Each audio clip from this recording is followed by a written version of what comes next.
Hey guys, Youngblood with you, and today I wanted to do something I kind of already did in the last video, but now that we have more details, we should actually go ahead and now proceed with our official should you buy video for the GreyCat ROC. If you're just now watching and getting caught up, I'd recommend that you check out the prior video where I actually showcase the ROC and that mining process. But the short version is that the ROC, or remote ore collector, is a personal vehicle or buggy that has a mining arm that allows you to fracture and collect ore. Overall, if you're familiar with the mining aspect from a prospector or a mole, the idea is very similar. You leverage your scanners to find rocks, you press M to initiate the mining mode, you extend your mining arm, and then you break the arm or the rock with your fracturing mode, and then you extract with your extracting mode, and then you go and sell. Now, there are a few key differences here at the moment that are worth talking about, with the two primary differences being that the ROC is designed to break up the hand mineable rocks, so the smaller ones, so you can't put enough power out into the larger rocks that the prospector or mole could do. And in addition to that, the difference is that it can't fly. So getting off-world to go sell is going to require a ship that's capable of hauling it to get to a selling location. Now, the ROC is on sale now for $50, but likely won't make its appearance in the game stores to purchase with UEC until probably 3.11 because they want to try and encourage the online sales versus in-game UEC purchases. As I mentioned in the last video, I'm expecting the in-game cost to be somewhere in the vague range of 30,000 to 75,000 UEC. It's a big range, but we'll see how it's priced soon enough. But regardless, the cost is going to be fairly minimal for how credits are earned in the game. Now, as far as the size is concerned, it's probably closest to the Cyclone. The Cyclone comes in at 6 meters long, 4 meters wide, and 2.5 meters tall. Compare that to the ROC, which is 5.1 meters long, 3.8 meters wide, and 3.1 meters tall. The size overall is pretty close, but it's worth noting that the height will be the limiting factor on what ships can reliably fit the ROC. Now, as expected, all components are vehicle-sized, and it is a single-seat vehicle, though the stats page for some reason says it has a max crew of 2, which, unless you have somebody riding on your lap, it is not.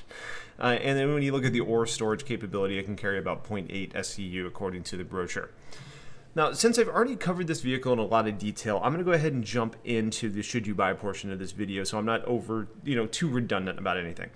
The short version here is, should you buy the ROC? It's probably a no. The reason that I say that is pretty simple. Ground vehicles have a terrible real-world money to UEC ratio. The more expensive the ship with cash, that number seems to increase exponentially for in-game cost, but when you actually see a lower-priced option, it doesn't tend to have a lot of value in the verse. When you look at all the ground vehicles, including up to the Ballista, the highest in-game price is about 100 grand as far as UEC, which can be earned through pretty minimal effort in the verse. Now, in addition, the utility of the ROC, in my mind at least, is extremely limited. Since you can only mine hand-mineable rocks, which typically only spawn in clusters of 3 and not particularly close to each other, and it's got a relatively large storage bin for what you're collecting, it's very challenging to find enough rocks to fill up your ROC. The travel time is also a real killer, because it drives fairly quickly, but is obviously way below the speed of a ship, who also doesn't have to avoid collisions on the surface. So hand mining and turning the backpack into a box seems to be like a more effective or efficient way to collect ore. So until we see something like the implementation of a large cavern with a high density of ore targets, it's just never really going to make sense to pull this vehicle and expect to earn on the level you could with other approaches. It's also open canopy, so you're subject to weather, and thus you must have the appropriate suit on for survival, which if you didn't already own or plan to buy, you're limiting your mining locations for the more hospitable environments. Even more so, if you want to sell, you typically have to get back into your ship with the ROC in the cargo bay and head back to a port to sell. That's time spent lowering your UEC per minute.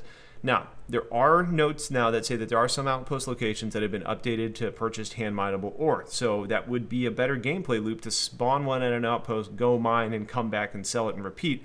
I haven't tested that yet, so if anybody can confirm that loop actually works, please share it in the comments. Otherwise, I'll update you guys later on. Regardless, your speed and the density of rocks still means that the time that you spend looking and traveling for rocks isn't really going to be as effective as other means of mining. Now, there are a few reasons if you may want to buy a ROC in my mind. The first is easy and obvious, being the LTI token. If you plan to buy a ship that doesn't have LTI but you want it, you could always buy a ROC and then add CCU to it, and you get the ship you desire with LTI. At $50, I think it's a pretty good deal for that purpose, and if you want to keep it around for a future LTI token, it is a fun vehicle to play with, assuming you're more using it to experience something new. The novelty is kind of another reason to own one because it's kind of diversifies your gameplay options that you have available to you. But again, I expect this to be for in-game purchase soon enough, and the mining loop isn't necessarily something brand new. So it's not something you wouldn't have access to by just picking up a rucksack and a hand mining tool. If you're confident that they are going to deliver big caves with enough rocks to justify the purchase, which I do personally think is going to happen, then you may want to go ahead and pull the trigger to get the LTI. But insurance was going to be cheap enough in the game as well as the in-game purchase price. So again, I think this leans on the side of just really don't purchase it. And finally, if you're just passionate about mining and you want to be able to do all aspects of the gameplay loop, including, vehicle-based mining, and you want to be able to do that today versus waiting, then by all means, jump into it. At $50, it's a relatively low-cost investment. Now, I know that's a lot of no. Don't buy this vehicle. And I think that advice is based on sound judgment. However, I also don't want to make it sound like the vehicle isn't fun or useful at all, because I enjoy the little thing. My reasons are more about how it compares to other options and what your investment is to get access to use it. If you think it's cool or you just want to try it or whatever reasons you have, I'm not telling you no, it's your money. Just advising you that there are some concerns on the value associated with the price tag that CIG places on vehicles. Now, if we get caves or fields with large numbers of appropriately sized rocks, the value proposition for this vehicle may change over time. But again, it will be available for in-game purchases by the time that happens, so you can safely wait on those potential changes to come into play. So that's basically it. It's a fun vehicle with a value problem. Now, if you guys have questions, please get them into the comments. I did want to let you guys know that I will be doing a giveaway for one of these coming soon, likely in the next day or so. So stay tuned for that coming up for a chance to win, especially if you don't feel the need to purchase one, but you still are kind of interested. Reminder that anybody that supports the channel on Patreon gets 2 entries into drawings, as well as earning all of my referrals through my randomizer, so consider joining up and meeting us in our Discord server. Outside of that, 310 is here, which means there's new material to cover, and there will be more videos coming soon. So, I appreciate your time today, and appreciate you watching. Have yourselves a wonderful day. Take care.